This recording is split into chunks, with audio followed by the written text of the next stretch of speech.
तो गाइस हम पढ़ने वाले हैं तीसरा विकारी शब्द, उसका नाम है विशेषण। विशेषण क्या होता है? विशेषण भी एक विकारी शब्द है। जैसे आपको बताइए विकारी शब्द में प्रचार थे संज्ञा, सर्वनाम, विशेषण और क्रिया। अभी हम पढ़ने वाले हैं तो विशेषण। विशेषण क्या होता है? संज्ञा और सर्वनाम की जो विशेषण होता है उसे कहते हैं विशेषण। जैसे सीता सुंदर है, तो सीता सुंदर है, सुंदर क्या होगा? यहाँ विशेषण होगा।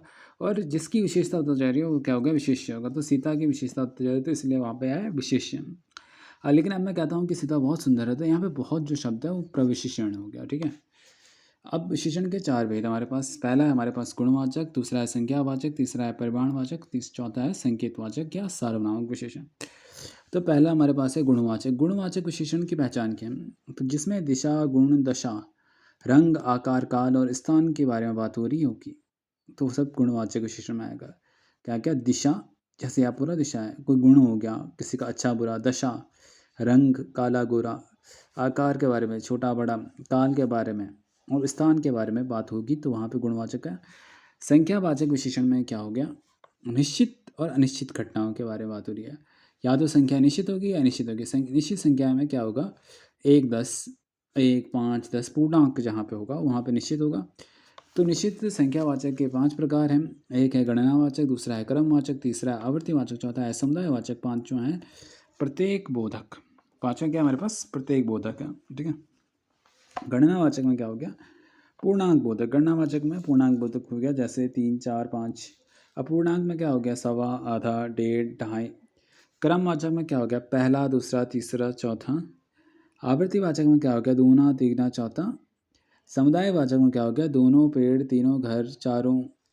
समुदाय को शो करता है। प्रत्येक बोधक में क्या होगा? हर एक, प्रत्येक, एक एक। ये सारे प्रत्येक बोधक को शो करते हैं। अब है हमारे पास अनिश्चित वाक्य में क्या होगा? जहाँ पे कोई अमाउंट की फिक्सता नहीं होगी, जैसे कई, अनेक, कुछ, सब लोग। अब परिमाणवाचक में क्या हो गया? अब तीसरा है हमारे पास परिणामवाचक। परिणाम में जहाँ पे परिमाण बताया जा रहा है, अमाउंट की बात हो रही होगी, वहाँ पे परिमाणवाचक पढ़ेंगे। जैसे बहुत, थोड़ा, अधिक, मात्रा। या तो बहुत हुई, थोड़ा होगी, अधिक होगी, मात्रा होगी। यानी कि बहुत, बहुत ज़्यादा दीजिए, आप मुझे आटा दीजिए तो कितना दीजिए? तो बहुत थोड़ा सा दीजिए। ज़्यादा दीजिए, आप मुझे दूध दीजिए, कितना दीजिए? आपने मुझे दूध अधिक दे दिया है। तो इस प्रकार से हम समझ सकते हैं। संकेतवाचक में क्या हो गया? वह, ये, ऐसा, वह। संकेत, जहाँ पे हम संकेत करते हैं लोगों को, जैसे वह स्कूल गया था, ये स्कूल जाएगा, ऐसा मत करो, वह कहाँ गया, उस पर ध्यान दो। अब संकेतवाचक को भी हम सार्वनामिक कहते हैं। और व्युत्पत्ति के आधार पर दो भेद होते हैं इसके। मौलिक, मौलिक में क्या होगा? वह, यह, कोई। और यौगिक में ऐसा, कैसा, जैसा, इतना।